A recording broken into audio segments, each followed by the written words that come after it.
प्रधानमंत्री नरेंद्र मोदी दोपहर 2 बजे राज्यसभा में राष्ट्रपति के अभिभाषण पर धन्यवाद प्रस्ताव पर हुई चर्चा का देंगे जवाब। मौजूदा बजट सत्र की कार्यवाही एक दिन बढ़ी।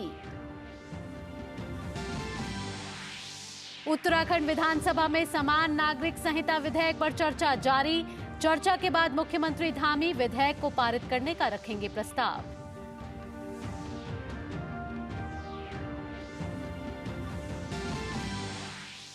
कथित वन घोटाला मामले में उत्तराखंड में कांग्रेस नेता हरक सिंह रावत के ठिकानों पर ईडी ने की कार्रवाई। दिल्ली, चंडीगढ़ और उत्तराखंड में कई जगहों पर छापेमारी।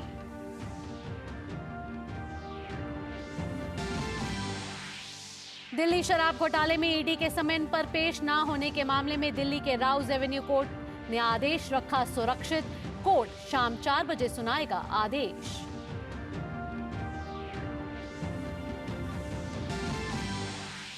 बांग्लादेश के विदेश मंत्री हसन महमूद आज विदेश मंत्री डॉक्टर एस जयशंकर से करेंगे द्विपक्षीय वार्ता। आपसी सहयोग बढ़ाने पर होगी चर्चा।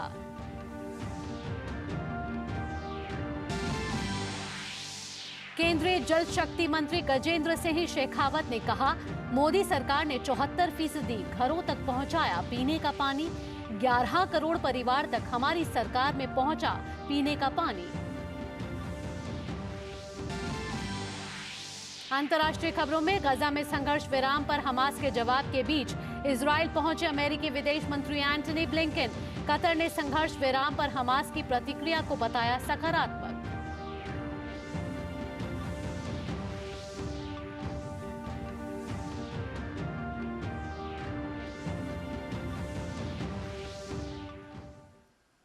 नमस्कार, डीडी न्यूज पर आप सभी का स्वागत है। मैं हूं आपके साथ भावना नैयर। सुर्खियों के बाद अब खबरें विस्तार से।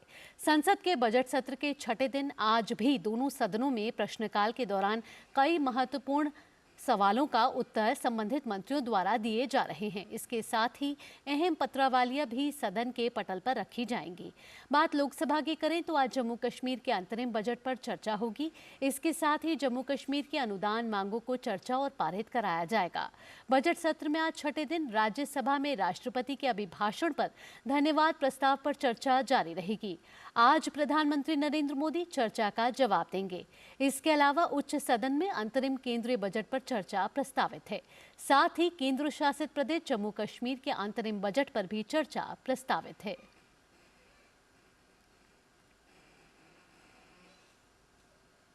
रेल मंत्री अश्विनी वैष्णव ने आज लोकसभा में प्रश्नकाल के दौरान कहा है कि प्रधानमंत्री नरेंद्र मोदी ने केरल में रेलवे प्रोजेक्ट्स के लिए 2100 करोड़ रुपए जारी किए हैं, लेकिन राज्य सरकार के असहयोग से काम अधर में लटके हुए हैं।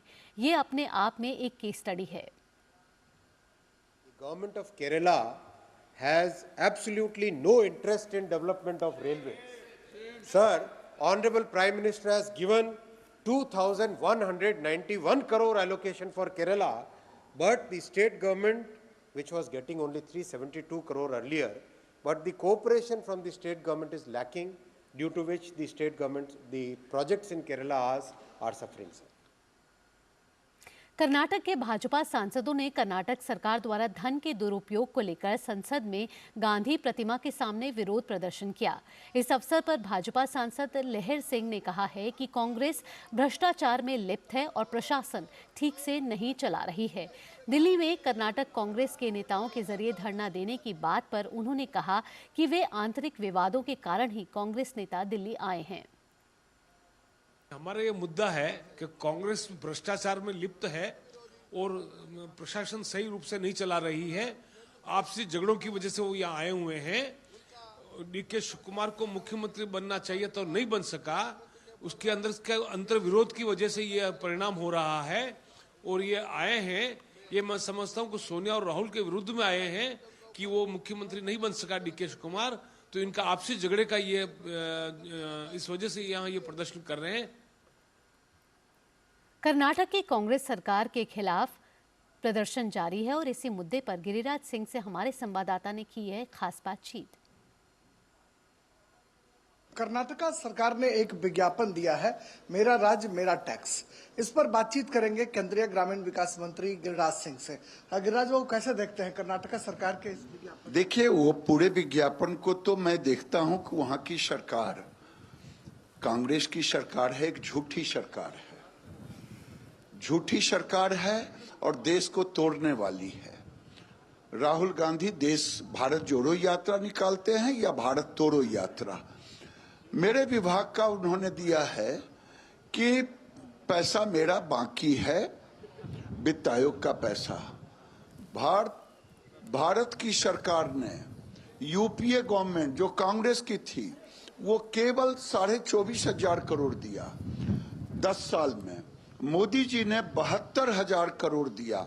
ये झूठी सरकार है, झूठा वहां का ये विज्ञापन है, भ्रम फैलाने वाला है, देश को तोड़ने वाला है।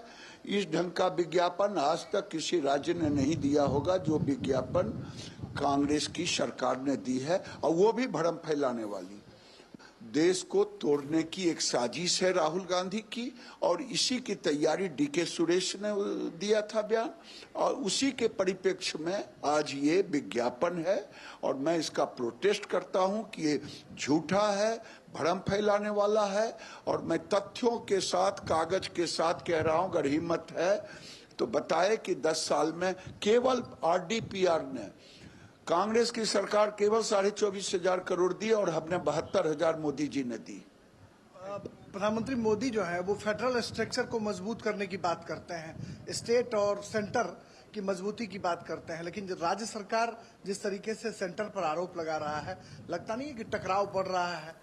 ये जानबूझ करके, कुछ दिन पहले मैंने कहा कि उनके एक एमपी डीके सुरेश ने भारत को तोड़ने की बात कहा, अलग देश बनाने की बात कहा, और आज कर्नाटक की सरकार बाकायदे विज्ञापन देती है। ये राहुल गांधी, सोनिया गांधी की सोची समझी रणनीति के तहत है कि भारत को तोड़ो। केंद्रीय ग्रामीण विकास मंत्री गिरिराज सिंह, जिनका कहना है कि कर्नाटका सरकार के जो लीडर्स हैं वो पहले भी भारत को तोड़ने की बात करते रहे हैं, और जिस तरीके का विज्ञापन आज कर्नाटका सरकार ने अखबारों में दिया है वह कहीं न कहीं भारत को कमजोर करने वाला है। कैमरामैन विनय तिवारी के साथ संसद भवन से मैं राजेश राज, डीडी न्यूज के लिए। वहीं कर्नाटक की कांग्रेस सरकार के खिलाफ भाजपा कार्यकर्ताओं ने बेंगलुरु में विरोध प्रदर्शन किया है। तो कांग्रेस सरकार के खिलाफ भाजपा कार्यकर्ताओं ने विरोध प्रदर्शन किया, और कुछ देर पहले आपने सुना कि कैसे केंद्रीय मंत्री कह रहे थे कि कर्नाटक में जो आज विज्ञापन छपा है वो भ्रम फैलाने वाला है, भारत को तोड़ने वाला है, और इसी के लिए भाजपा कार्यकर्ताओं ने कांग्रेस सरकार के खिलाफ विरोध प्रदर्शन किया है।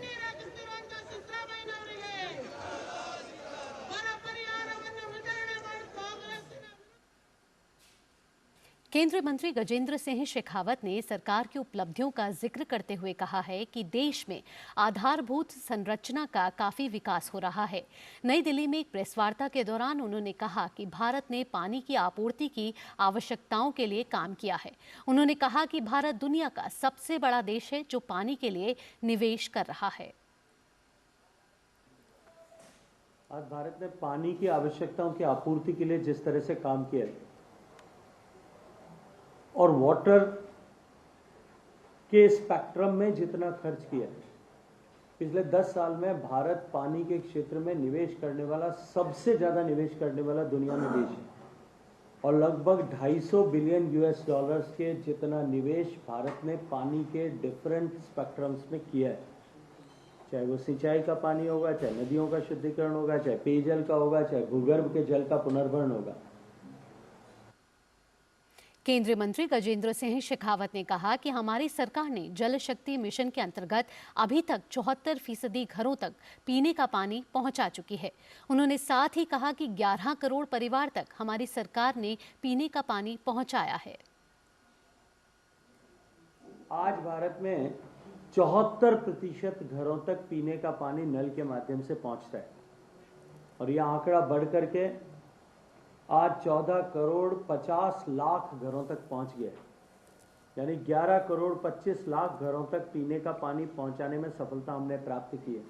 यानी 72 साल में जितना काम हुआ था उसका जो है वो लगभग 4 गुना काम, 3.5 गुना काम जो है पिछले 4 साल के कालखंड में हुआ है।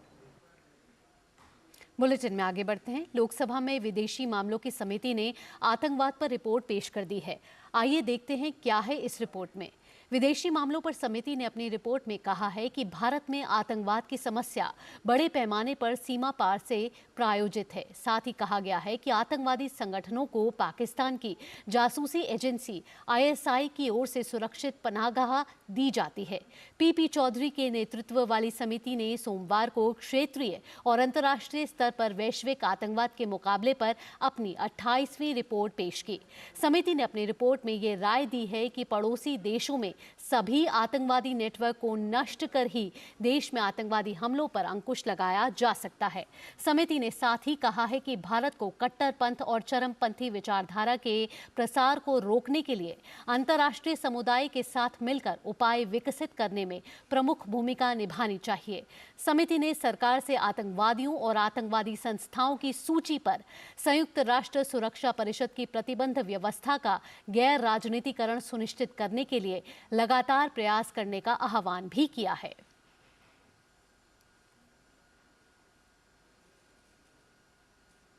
केंद्रीय मंत्री पीयूष गोयल ने लोकसभा में कहा है कि केंद्र में मोदी सरकार से पहले गन्ना किसान अपने ही पैसे के लिए गुहार लगाते थे।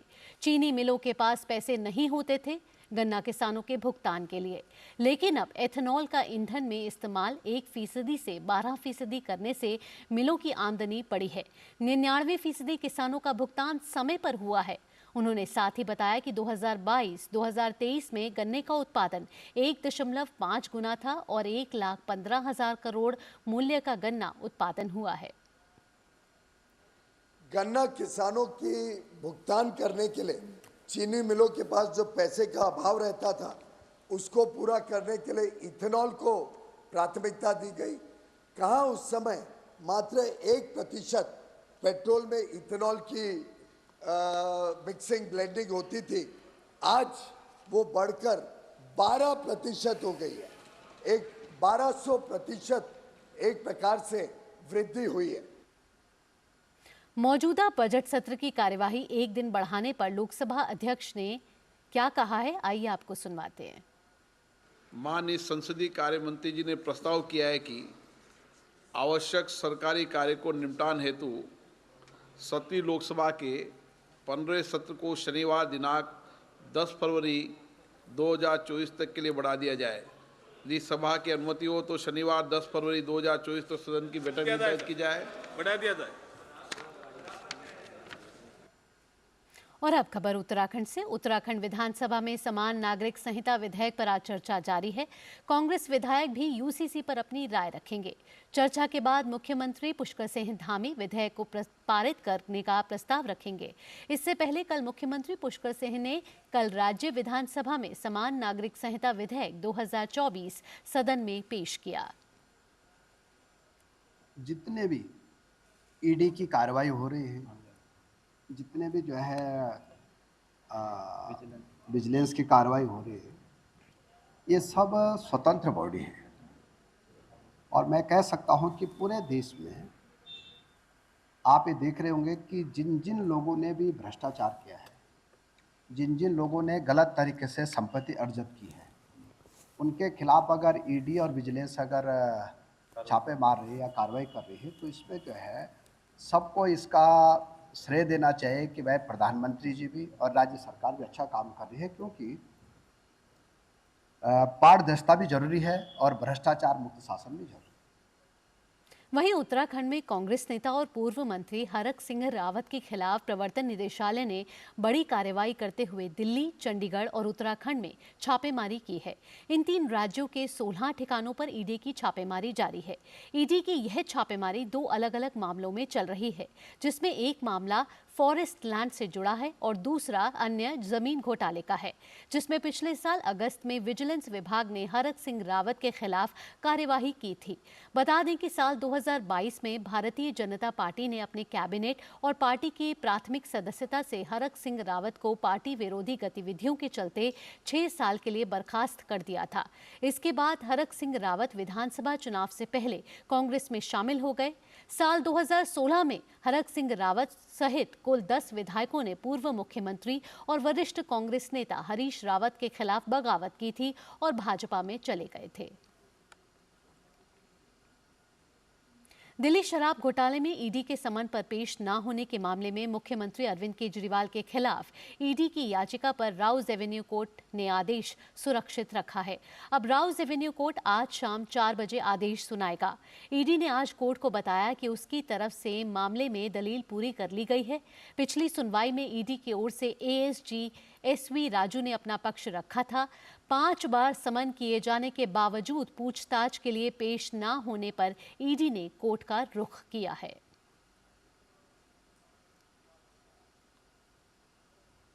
वहीं दिल्ली में सरकारी अस्पतालों की बदहाली बढ़ती जा रही है। अस्पतालों की बदहाली पर भाजपा केजरीवाल सरकार पर लगातार हमलावर है। बीजेपी सांसद हरनाथ सिंह यादव ने एक्स पर लिखा है कि दिल्ली सरकार के अस्पतालों की बदहाली का हाल, डॉक्टर्स ने स्वीकृत पदों में से 75% स्थान खाली हैं। दिल्ली के 3 करोड़ नागरिकों के लिए अस्पतालों में केवल 6 सीटें स्कैन मशीनें की हैं, जो समय समय पर खराब रहती हैं। यह जानकारी दिल्ली उच्च न्यायालय में दिल्ली सरकार के स्वास्थ्य मंत्री सौरभ भारद्वाज ने दी है। सरकारी अस्पतालों में सुविधाओं और डॉक्टर्स और साथी कर्मचारियों की कमी के कारण नागरिकों की जान जा रही है। हाईकोर्ट ने बदहाल स्वास्थ्य सेवाओं के लिए दिल्ली सरकार को फटकार लगाई है। केजरीवाल जी, आखिर दिल्ली की जनता को कब तक धोखा दोगे? कुछ तो लज्जा करो, लफाजी और छल प्रपंच छोड़ो।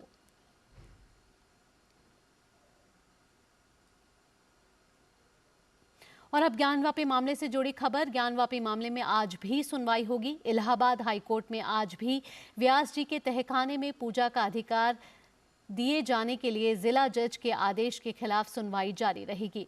अदालत ने ज्ञानवापी मामले में मुस्लिम पक्ष की संशोधन अर्जी स्वीकार कर ली है और मंगलवार सुनवाई होने के बाद आज फिर इस मामले में हाईकोर्ट में सुनवाई जारी रहेगी।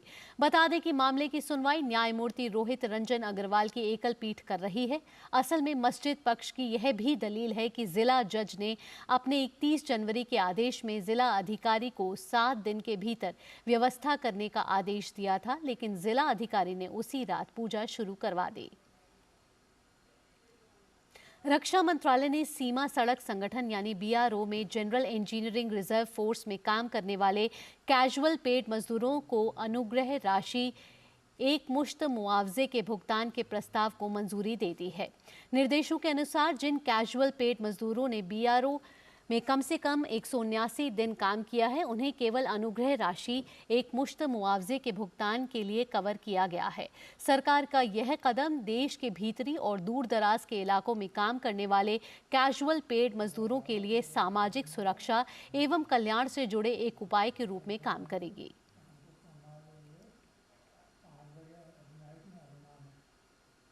बिहार के मुख्यमंत्री नीतीश कुमार आज विशेष विमान के जरिए पटना से दिल्ली के लिए रवाना हुए हैं। नीतीश कुमार की दिल्ली में प्रधानमंत्री नरेंद्र मोदी से मुलाकात होनी है। सूबे में एनडीए की सरकार बनने के बाद नीतीश कुमार और प्रधानमंत्री मोदी की यह पहली मुलाकात होगी। मुख्यमंत्री नीतीश कुमार ने कल वापस लौट आने की संभावना भी जताई है। दिल्ली दौरे के क्रम में मुख्यमंत्री नीतीश कुमार प्रधानमंत्री मोदी के अलावा केंद्रीय मंत्री अमित शाह और भाजपा अध्यक्ष जेपी नड्डा से भी मुलाकात करेंगे।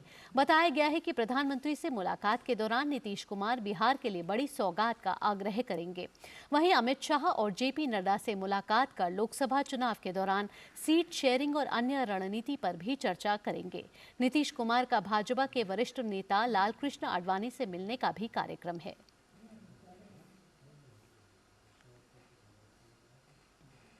बुलेटिन में आगे बढ़ते हैं। उपराष्ट्रपति जगदीप धनखड़ ने दिल्ली विश्वविद्यालय के इंद्रप्रस्थ महिला महाविद्यालय में आयोजित शताब्दी समारोह में लोगो और कॉफी टेबल बुक का अनावरण किया और विद्यार्थियों को पुरस्कार वितरित किए। इंद्रप्रस्थ महिला महाविद्यालय में शताब्दी समारोह को संबोधित करते हुए उपराष्ट्रपति ने कहा कि 26 जनवरी को कर्तव्य पथ पर भारतीय नारियों के सामर्थ्य का प्रदर्शन विश्व के लिए मिसाल बना है। उपराष्ट्रपति ने कहा कि महिलाओं को शिक्षित करना समाज में क्रांतिकारी परिवर्तन लाता है। उन्होंने साथ ही कहा कि भारत को यहाँ के शिक्षकों पर गर्व है। उपराष्ट्रपति ने साथ ही जोड़ा कि उद्योग जगत को शिक्षा, खासकर महिला संस्थान में CSR फंड के अंतर्गत सहयोग करना चाहिए। उन्होंने कहा कि अमृतकाल का समय आशा और विश्वास का है और देश जल्द ही जर्मनी और जापान को भी पीछे छोड़कर तीसरी सबसे बड़ी अर्थव्यवस्था बन जाएगा। उपराष्ट्रपति ने कहा कि देश को 2047 तक विकसित राष्ट्र बनना है। दुनिया की संस्थाएं कहती हैं India is a bright spot, economic hub, opportunity and investment destination, और ये सब वर्ल्ड बैंक मान रहा है, IMF मान रहा है। हमारी जो ग्रोथ है आज के दिन, उतनी ग्रोथ कभी नहीं है। दुनिया के अंदर we have unrivalled growth in economy, the entire world is looking at us. 23 अगस्त चंद्रयान 3 लैंडेड ऑन मून। सितंबर we had women reservation. Republic day was great. दुनिया को हमने इंटरनेशनल योगा डे दिया, हमने इंटरनेशनल मिलेट ईयर दिया, इंटरनेशनल सोलर अलायंस भारत के अंदर है। And imagine to what extent we have tapped solar power. कभी कल्पना नहीं की थी कि हर घर में बिजली होगी, हर गांव में सड़क होगी, हर गांव में इंटरनेट होगा। And we are heading towards a mechanism जहां पर अचीवमेंट्स बहुत हाई स्केल के हैं। 10 करोड़ से ज्यादा घरों को फ्री गैस कनेक्शन देना छोटी बात नहीं है। दुनिया के बहुत से देशों की तो पॉपुलेशन ही नहीं है। डिजिटल इंडिया की दिशा में एक कदम और बढ़ाते हुए खाद्य और सार्वजनिक वितरण विभाग के सचिव संजीव चोपड़ा ने open network for digital commerce पर हिमाचल प्रदेश के ऊना और हमीरपुर जिलों में उचित मूल्य की दुकानों को शामिल करने के लिए एक पायलट प्रोजेक्ट लॉन्च किया है। पायलट प्रोजेक्ट को वर्चुअली तौर पर हिमाचल प्रदेश की 11 जगह, जिसमें ऊना में 5 और हमीरपुर में 6 उचित मूल्य की दुकानों पर लॉन्च किया गया है। ये पहली बार है जब उचित मूल्य की दुकानों को open network for digital commerce पर शामिल किया गया है।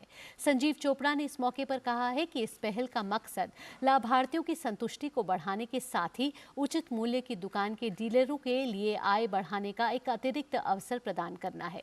उन्होंने कहा कि हिमाचल प्रदेश में लागू किए जा रहे पायलट प्रोजेक्ट की सफलता भविष्य में राष्ट्रव्यापी और राष्ट्रव्यापी स्तर पर अपनाने के लिए एक मॉडल के तौर पर काम करेगी। ईरान ने भारतीय पर्यटकों के लिए वीजा मुक्त प्रवेश की सुविधा शुरू की है। विमान के जरिए ईरान पहुंचने वाले भारतीय 15 दिन तक बिना वीजा के रह सकते हैं। ईरानी दूतावास ने बयान में कहा है कि सामान्य पासपोर्ट रखने वाले व्यक्तियों को हर 6 महीने में एक बार बिना वीजा के ईरान में प्रवेश करने की अनुमति दी जाएगी, जिसमें अधिकतम 15 दिन का प्रवास होगा। केवल पर्यटन के उद्देश्य से जाने वाले के लिए ये सुविधा होगी। जो लोग 6 महीने की समय अवधि के भीतर एक से अधिक बार ईरान जाना चाहते हैं, उन्हें वीजा लेना जरूरी होगा।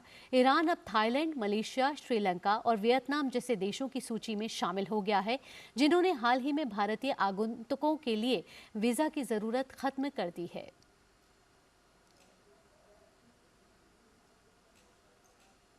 और अब खेल जगत से जुड़ी खबर। जॉर्डन की फुटबॉल टीम एशियन कप के फाइनल में पहुंच गई है। टीम ने सेमीफाइनल में खिताब की प्रबल दावेदार दक्षिण कोरिया को 2-0 से हराकर पहली बार एशियन कप के फाइनल में जगह बनाई। याजान अल नेमत और मूसा तमारी ने दूसरे हाफ में गोल कर जॉर्डन के ये चौंकाने वाली जीत दिलाई। इस हार के साथ दक्षिण कोरिया के कोच यर्गेन क्लिंसमैन का अपने खाते में एक और बड़ी ट्रॉफी जोड़ने का सपना टूट गया। अब फाइनल में जॉर्डन का सामना ईरान या मौजूदा चैंपियन कतर के साथ होगा। कतर और ईरान के बीच सेमीफाइनल मुकाबला आज खेला जाएगा। इस हार के साथ ही दक्षिण कोरिया का तीसरी बार एशिया कप जीतने का इंतजार और बढ़ गया है।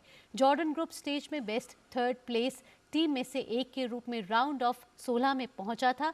वे ग्रुप ई में दक्षिण कोरिया से नीचे रहे थे। 2 बार की चैंपियन दक्षिण कोरिया ने 1960 के बाद पहली बार एशियन कप जीतने की कोशिश में जुटी थी।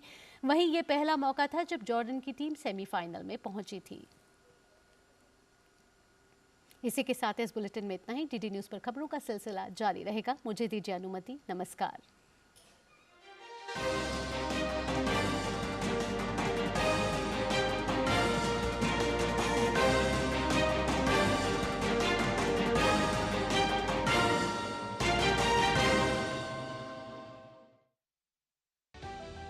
समाज की बेड़ियां तोड़कर हासिल किए